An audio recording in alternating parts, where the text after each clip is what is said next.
You got to get to the Guardians, though, because they made some big moves yesterday. $106.5 million they're spending with the potential for that to go up on Andrés Giménez. It's a 7-year deal. For a pre-arbitration deal for second baseman, it's the biggest one in baseball history for that position. Doesn't surprise me because those don't really happen that often, the pre-arbitration deals. But I want to get your thought on it, Bull. And by the way, this is the first of many that are expected. There are others in the pipeline, some names that we're hearing, Rosario.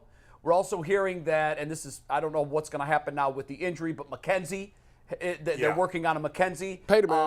Quan is a guy that they've got to lock up. Definitely Rosario is a guy that surprised me when I saw his name on that list. I think in the end that's the least likely one to get done since he's a free agent at the end of the year. Yeah. This will be the biggest money one of any of those guys. Agreed. Because he had an MVP, borderline MVP caliber season and he was year. I love this move for the Guardians. I think it's great for the fans. Think about it. The Guardians the last 2 years, when did Jose sign his deal? It was like last year, right before the season started, just like this. So essentially in 12 months, they've signed the 2 biggest contracts in the history of the franchise. Yeah. That's huge. And it comes at a time where we were worried that they'd have to pull back because the payroll's been low. And with all the stuff going on with the TV network, you're like, well, are they going to spend anything? The fact that they're able to lock him up at roughly $15 million a year for a guy who is, and I was fighting with Met fans on Twitter, and I'll get to that in a little bit after everybody makes their opinion. Why? They're defending the Frankie Lindor trade still? Their claim is it was fair for both teams. No, we swiped them. Yeah, I agree. But especially because they could have had Lindor as a free agent the year after. Right, they didn't have to give up anything. Now, it gives you an advantage to have the guy there, but it still, does. With their payroll, they could have signed them anyway. However, this guy finished 6th in the MVP. Now, you could say, well, it was his first great season. Okay. Somebody was arguing, well, Lindor's got way more power. Okay, Lindor's first 2 years in the league, he didn't hit a lot of home runs. No. Andrés Giménez is ascending. Sure he is. He's 25 years old. And Frankie should be at his peak. He's not descending. No, he's not descending yet. Listen, Lindor's an excellent player. Yep. He's an all-star. I drafted him in my fantasy league last night in the 3rd round. I was happy to get him in the 3rd round. He is I don't mean to diminish him, but he is what he is. He's very good. Now, Gimenez, as an all-around player, will he ever be as good as Lindor consistently? Maybe not, but if they got Rosario too, though. By the way, if he's not, he's close enough. But I look at it differently, and I'm going all over the place, Mike. If you want to throw up this tweet, we can throw it up. But I pointed this out yesterday. Look at this. If you look at the 2 contracts that they signed, Ramirez and Gimenez, who are going to be staples on this infield for the crux of their careers. Right. Well, I'm not saying they're here for the rest of their careers, but they're here for the rest of their good years of their careers. Right. And so I tweeted this yesterday. Mike, you got it or no? It's going to give us 1 sec. Okay. They're paying those 2 over the next 7 years. You're talking about Ramirez and Gimenez. Which are the tent poles to their team non-pitching staff. Right. $247.5 million over 7 years for 2 players, right? Yeah, so it's essentially 14 contract years. Right, 14 years for $247 million, which is 90, 180 would be I'm trying to do math in my head. What are you trying to do? Figure out the average? Yeah, the average is it's like $15 million. Like 15, right. Compared to $34 million. Yes. Compared to $34 million. And look what you're getting. Nobody can argue that you're paying half the. Now this is not just a trade because obviously they didn't get Ramirez in the Mets trade. Sure. But you're paying half per year total for 2 All-Stars for Ramirez and Gimenez than you are for Lindor. Right. That's smart baseball. Yeah, listen, you and I disagreed. You thought that the Guardians, I believe, should have tried to re-sign Lindor. At the time. I didn't know they were going to get a trade like this. I didn't either. But I always lean on the case of history. The Guardians, this is what they've done. Yeah. Go back in their history. Not even just this regime, but even before that. They've always done really, really well in these deals.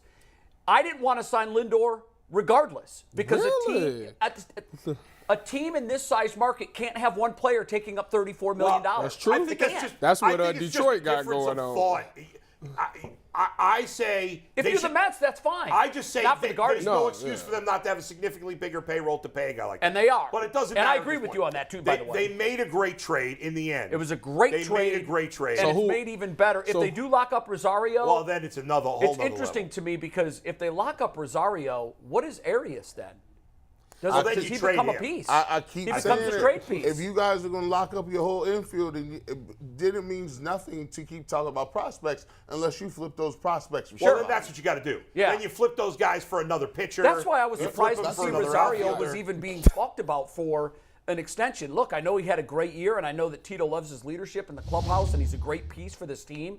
But if you've got Arias in the pipeline, and by all indications, he's been killing it this spring, like, I think maybe you want to wait a little while. You don't have to do a contract now, an extension.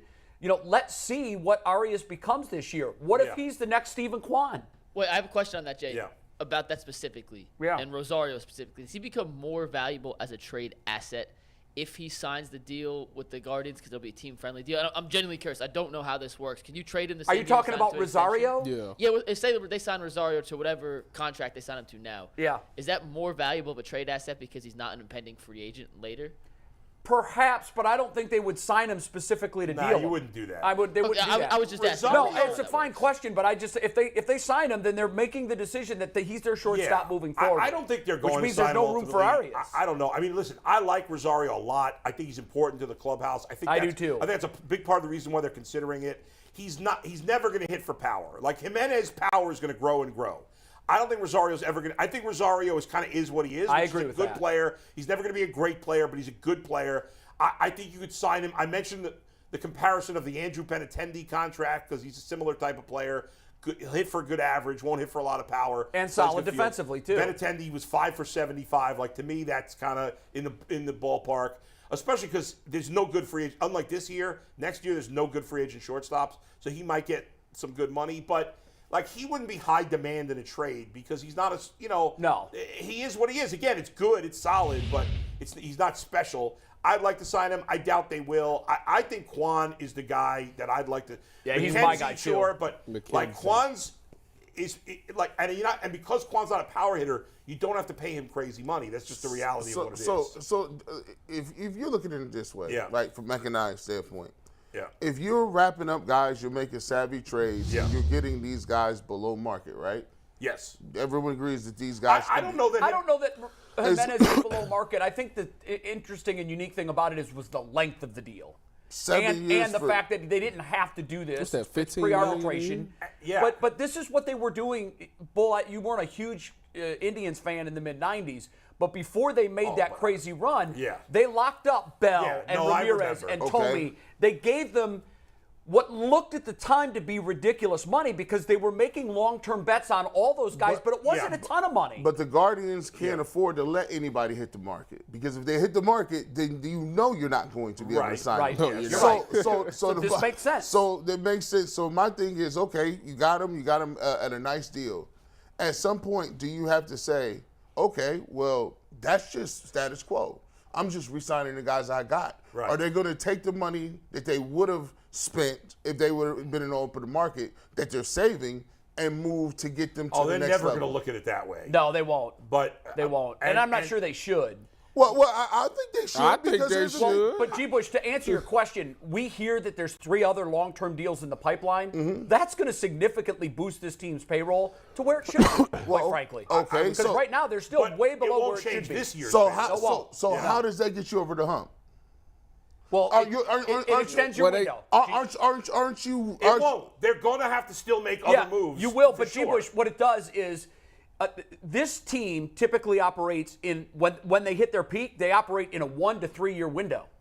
What this does is extends their window out 4, 5, 6 years. Assuming they can so lock they're up some buying of these, time. Assuming they can lock up some of the other guys. I mean, yes, but that's the plan. You've locked up 3 of the key guys. Clase, remember we kind of forgot about that, but he has Ramirez and Gimenez. So those are 3 of your best players. They are, and you've locked them up for a while.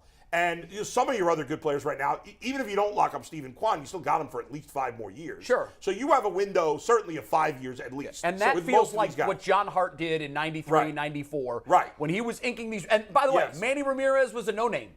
You know, I mean, in inside baseball circles, people were like, this guy's going to be really, really good. Yeah. But when the Indians put long-term investment into him, and he did it because he's basically saying, how do I know what's going to happen with my career? Right. I like that. Just like Gimenez. He saw that big, long price tag and generational wealth. I'm going to take it. And the reality is of the situation, fair or not, the Latin players generally are more likely to sign early. They are. Because they more often come from a poorer background. Right.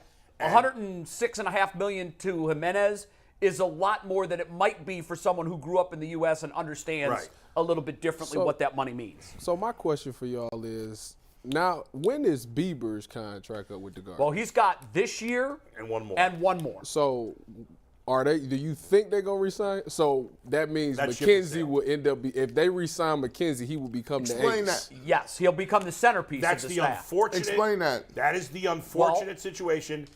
Bieber, at this point, he'll command $30 million a year. He knows he's not taking a Jose Ramirez discount. No. Now, anything's possible. Nor should he. He's a pitcher.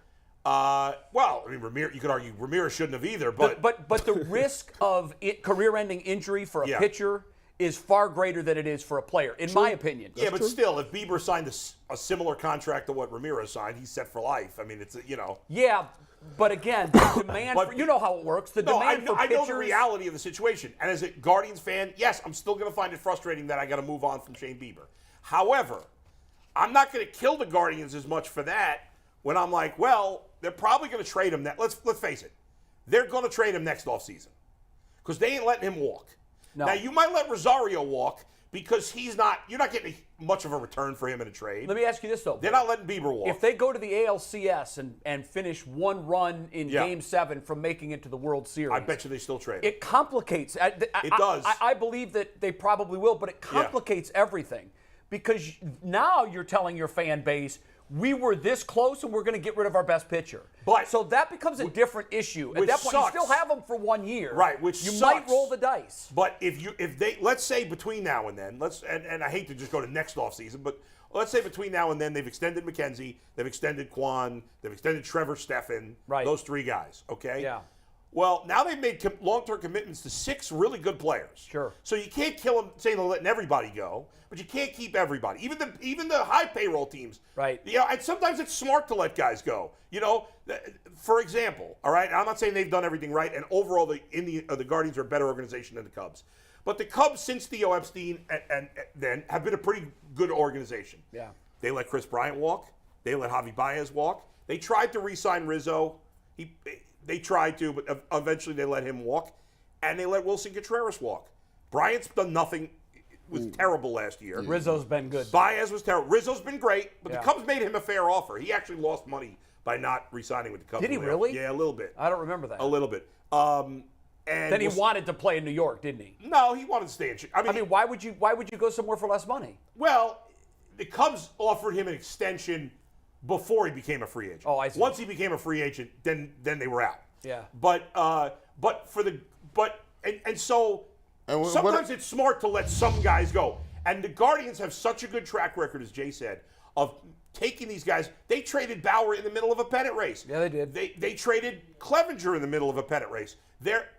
If they think they have no chance to sign Bieber, they'll trade him next year, and I bet they make a smart trade. And they'll get what they can. And people will be pissed, but you won't be as pissed if you say, well, they locked in my closer, Clase. They locked in my two best hitters. They locked in my next best pitcher. It's also important to look, if this was another organization that didn't have the track record that this organization has with bringing pitchers up through the pipeline. That's true. Like, I want everybody to know this. This is just the reality of being a Cleveland baseball fan. That's the way this team has to operate. They don't have the payroll. They can't afford to. They won't have a guy that makes $30 million a year. It doesn't make sense. It doesn't make sense based on what they're willing to spend. Based on their economics. I don't buy that, but it doesn't matter. I know you don't buy it, but Bull, they haven't done it that way, and they've been wildly successful without winning the World Series. They would be, in theory, even more successful if they had this a little higher payroll. This is my crux. Yeah. I can pat you in the back for doing what you can do to keep a few pieces here or there. I could give you that. Like, great, you're a middling team. Well, they're not a middling team. They're better than a middling team. Well, I mean, listen, okay, well, you're not picking them to win the World Series, right? When you look, I think they could. They're definitely in the group of 8 teams that could win the World Series. Okay, I've got them. I did my predictions today on my podcast. I picked them to. I'll tell you right now. I picked them to lose in the American League Championship Series to the Blue Jays. Wow, interesting. So the Astros aren't even making it to the. No, I'm looking at. I have the Yankees out of the playoffs. Nobody else is picking that. Remember, I said it first. That's great. But here's the problem is Aaron Judge. You picked first overall because he's gonna hit 90 home runs. Yeah. So the rest of their lineup. But I'm saying Rizzo killed the Indians last year, Guardians last year. Rest of their lineup's not great. My thing is, if you always are doing what you can to be status quo, at what point in time are you going to ever put more into it to get to where you're supposed to be at? They signed an MVP caliber player long term. Like they can't do. They're not the Mets. They're not the Dodgers. They can't do multiple contracts like that.